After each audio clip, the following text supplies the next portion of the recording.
It is from my family. As I was growing up, my father was a military officer, but he resigned his position when he was in early 40s and went into business. And he was a very interesting man with many, many interests. And I guess he was frustrated in the military, not being able to do the kinds of things he wanted to do in life. So, in a very short amount of time, he was a commodities trader, he was a land speculator, he was a builder, he sold cars, and that was when I was growing up. I was in my teens during most of this time, and I watched him do all of these things, and he would take me with him, and he would educate me in some sense,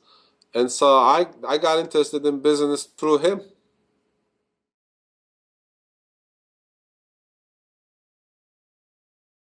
Well, a few things. I think the most important trend is that the world is changing and the change is constant and it's rapid. So they need to be fully prepared to have multiple careers. You know, I have a friend who says, I'm an engineer. Well, you may be an engineer today and you may be something else tomorrow. You can't just say, I'm going to be an engineer the rest of my life. And you have to be flexible. You're prepared to change careers, have multiple lives, multiple careers. So this is one. Two, most likely they're going to work into well into their 70s. Retirement age is 65 today. I don't think it's going to be 65 for them. They're going to be healthier, more vibrant into their 70s, and most likely they're going to work into their 70s. So they need to think about that and prepare for such a life. They need to learn. Lifelong learning is incredibly important. And they need to be, globalization is here to stay, and the world is every day a smaller world. They are most likely going to work outside of United States. You know, our parents never left the state they were born. Some never left the city they were born in. And our generation, we left the state, and some of us even left the countries where we were born, and we traveled to another country to work. And I think that's going to become more and more prevalent, where in some part of your career, you may end up working overseas, whether it's South America, Asia, or Europe, and you should be fully prepared to do so. And that takes a state of mind. You can't be afraid to go to, oh, this is Taiwan. I don't know. They speak a different language. What am I going to do there? Well, I know lots of people, Americans, that live in Taiwan today, move back to China, and so on and so forth. So I think that's another thing. That whatever they do, they're going to be dealing with people who are different than them, who will have different cultures than them, and they're going to have to sometimes go and work with them in their own backyard. So the world is not going to be as US centric as it has been in the last few decades.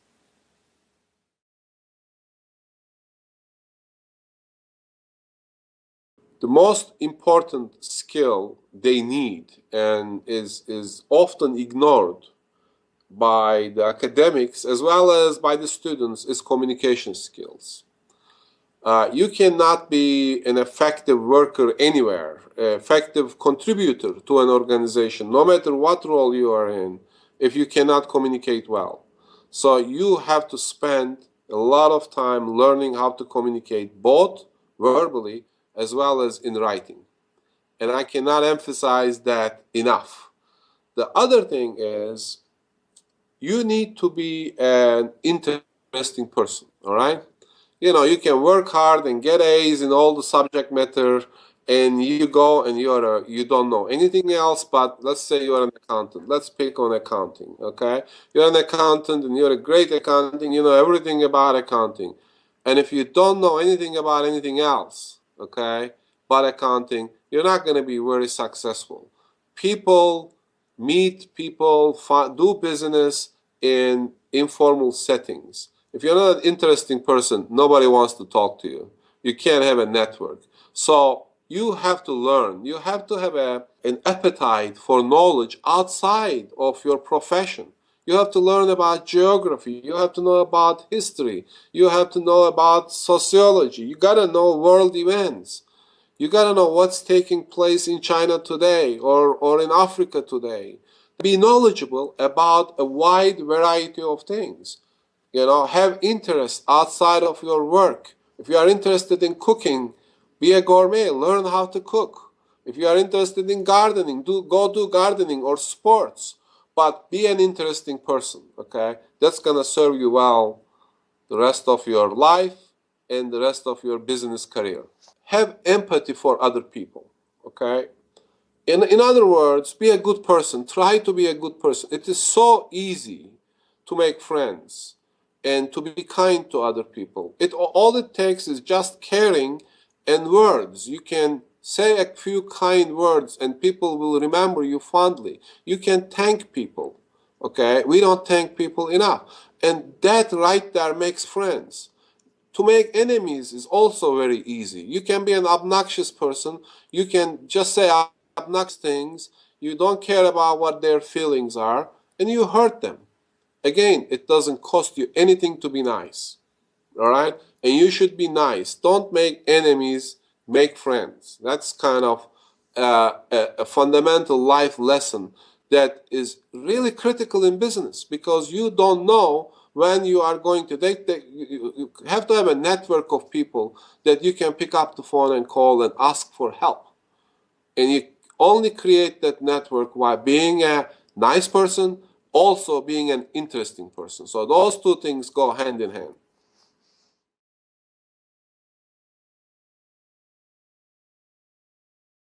The most important thing in academia, as in life, in any organization, that determines the level of performance of that organization is culture.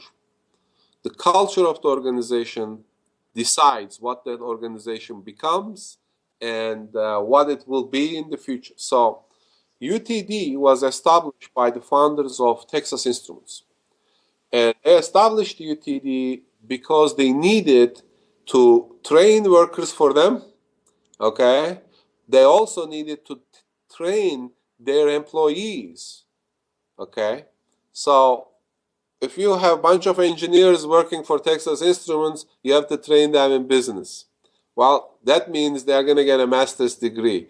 So our master's programs were actually established before the undergraduate program.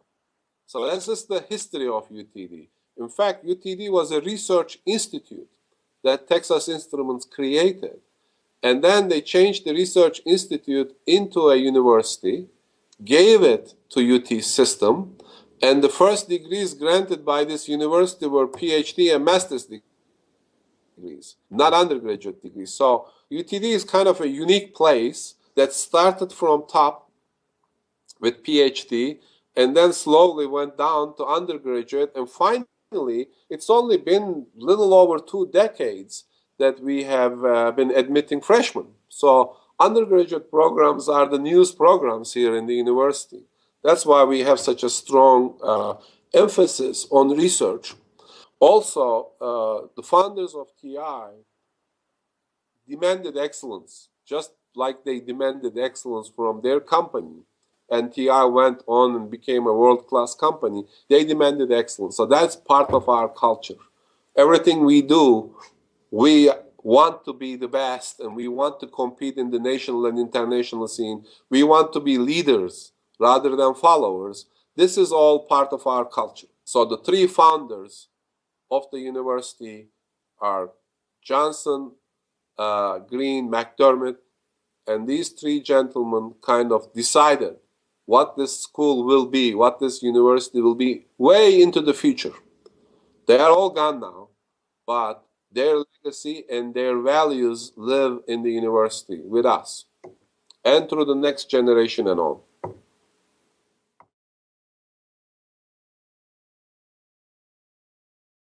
In order to be a good academic administrator, you have to be respected by your colleagues.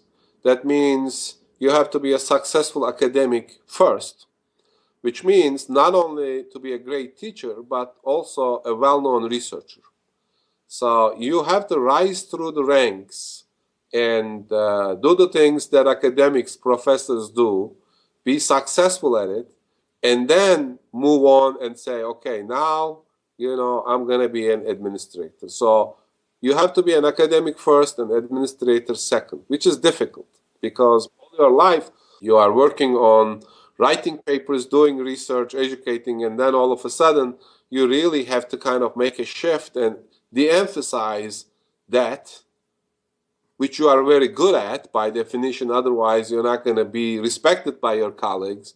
And you have to go into something that you have not done the rest of your life. So very few people can do this successfully. That's why academic administration is difficult.